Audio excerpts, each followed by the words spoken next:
বাজারে ডিম ও ইলিশের বাড়তি দামের জন্য সিন্ডিকেট দায়ী, এমন অভিযোগ তুলেন মৎস্য ও প্রাণী সম্পদ উপদেষ্টা ফরিদা আক্তার।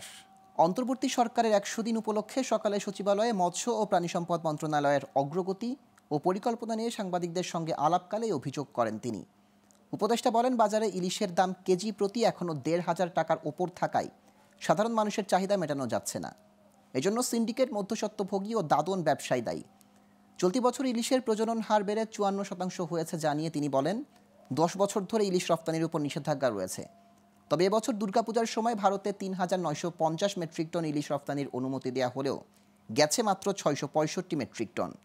মাংস, দুধ ও ডিমের মূল্য স্থিতিশীল রাখতে অংশীজনের সঙ্গে আলোচনার মাধ্যমে বিভিন্ন পদক্ষেপ নেওয়া হয়েছে বলে জানান ফরিদা আক্তার।